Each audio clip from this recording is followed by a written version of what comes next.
You cannot control your own mind, then you are just a feather in the wind of life. Because your own mind is the only thing you can control. You can't control the weather. Right. You can't control other people. You can't even control whether your heart stops beating. You might have a heart attack tomorrow. You can't control anything besides what you think. If you cannot control your own mind, then you go through life with zero control, zero influence. You can't control anything. You're just a feather in the wind, waiting for life to blow you from happy place to sad place to happy place to sad place, completely hoping on the gods to be fortunate to you, because if any genuine discomfort comes your way, you're fucked. When I tell people that you are the sum of the 5 people you spend the most time with, everyone agrees. They go, yeah, that's probably true. And then they continue to hang around with people who they don't want to be. Why? There has to be a point. There has to be a point where you sit and go, okay, you're my friends, etc., etc. I love you guys. Yeah, we can talk, whatever. But I'm on a different life path. You have to leave some people behind. That self-consciousness would motivate you, or they would certainly instill the discipline required for you to change. You don't feel self-conscious amongst your peers. That's why you don't change. That's life. That's humanity. So I say this to people all the time. If you know you're the sum of the 5 people you hang around with, why are you hanging around with people you don't want to be? The world has become exceptionally easy for a lot of men. It used to be a different place. Most men were cannon fodder. Most of us would have ended up in wars, dying for fucking no reason. Yeah. Now we don't have to do that. So because we don't have to do that, men think it's okay to just become comfortable now. You're not supposed to be comfortable. You were never evolved to be comfortable. You're supposed to be uncomfortable. Right. And if you make yourself uncomfortable constructively, it's very easy to be anything you want.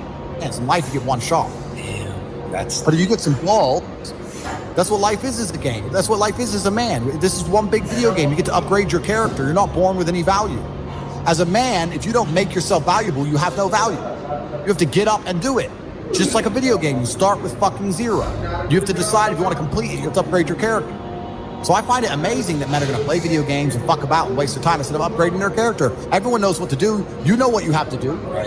If you had to become the most dangerous, intelligent, respectable man on the planet, you know you're supposed to go to the gym.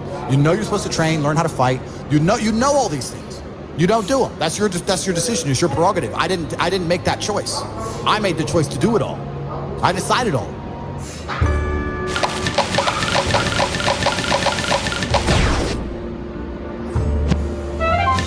And every single man watching this can do the exact same thing.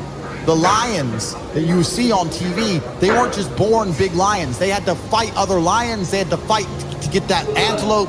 They had to fight other animals, hyenas, jackals. They had to fight to be the boss. We're living in a comfortable world now where people think, oh, it doesn't matter. But you know what? To some degree, it does matter. It does matter, and I'll tell you who it matters to. It matters to your soul, and it matters to God. I stand in the mirror with a pure heart. I know I am the best version of me that could possibly ever exist. I know that God is proud of me. There's nothing that God hates more than sloth and laziness. If God were to create a man and that man were to sit around and do fuck all, God will frown upon you. It's why you're never lucky. Start to work. Start to show God the beauty of his own creations. You'd be amazed how lucky you'll become. You loathe your own weakness. You loathe your own laziness. This is what all of these things are. I don't feel depression. How can I feel depression when I'm the most powerful version of me that I could ever fucking be? The most important thing, obviously, regarding anything you do in your life is your mindset. We're going to learn something about ourselves. We're going to learn something about how do you view the world. How you view the world absolutely and utterly shapes how you react to the world, how you act in the world, how people view you. It's all down to how you view things. There's very few things in this life we actually have any control over. I've lived an extreme life, more extreme than most. I've been a multimillionaire. I've been a nobody. I've been famous. I've been a world level athlete. I've started from nothing with a point where I had to run to the gym because I didn't even have a car to get there. I've done it all. So I've lived a very extreme life, and this is where these lessons come from. I told everyone I'm going to be world champion years before I even had a British title, before I even had an English title.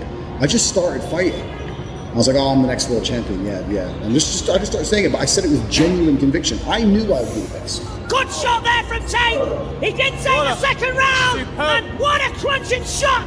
You have to understand that this world, everyone constantly tells you, do not be arrogant, do not have an ego.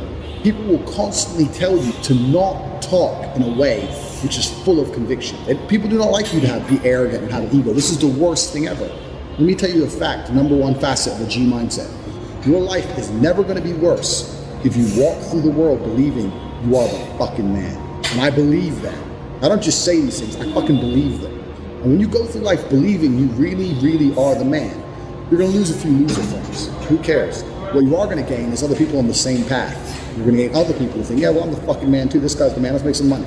That's what's going to happen. You need to start believing you are the fucking man. Even if you're not the man yet, even before I was world champion, I knew I was going to be the man. So I don't give a fuck. And I was happy to say that to anybody. When people called me arrogant and stupid and deluded, I just sit there and look at them and say, yeah, fuck you. I'm going to be the man. G mindset. First thing you have to believe you're the fucking man, you can achieve anything. I'm not saying you can achieve anything easily. I'm not saying it's not going to take a whole bunch of work. I'm not saying it's going to happen quickly. But you have to believe you can achieve anything. I'll tell you something now. I don't give a fuck if being an astronaut. I don't care about climbing Mount Everest. You give me enough time to train, I will get it done. I know that for a fact because I know who I am as a man. You need to be perspicacious. You need to understand that in this world, there's a whole bunch of people doing amazing shit that you are not doing. And that needs to piss you off. Because it pisses you off, you become motivated all of a sudden. I was the only one who was pissed off when that Aston Martin was next to me and I had my sales job. I was the only one who was pissed off when I saw that Ferrari drive past. Other people were not annoyed by it. And they're not annoyed by it, they're not driven to beat it. You understand? They're not driven to be where that person was. I'm telling you to be angry. Anger is a fantastic force. You're a fucking man. You're a full-grown man. It's perfectly fine for you to be pissed off. It's perfectly fine for you to look around at your life, look at the girl you're fucking, look at the house you live in, look at the car you drive, and get pissed off and go, you know what, I want a hotter bitch. I want a fucking nicer house. I want a faster car. There's nothing wrong if you take that anger and you direct it in the correct direction. This is the reason I stopped fighting. People go, why do you stop fighting? It's because I fought and I went through hell to get everything I now have. I had nothing when I fought. I had nothing. And I wanted the life I now have. Now I wake up in one of my 3 mansions with one of my 7 supercars and one of my 15 women. What do I need to fight for? Like, people have different motivations for different things. There's some fighters out there who fight for other reasons, you know? But my motivation was I was pissed off at the world. Look around you. If you don't own the home you're in, get pissed off. Pissed off. If you don't have 10 Playboy Bunny level beauties, get pissed off. You need to sit there and realize, whoa. I have a few years of consciousness. And even less than that, I have a few short years as a young man. Because age will damage you. If you're a millionaire in your 60s, it's not nearly as good as being a millionaire at my age. You need to realize you've got a few short years as a young man. You're fucking wasting it. You need to sit there and go, fuck, shit, get angry.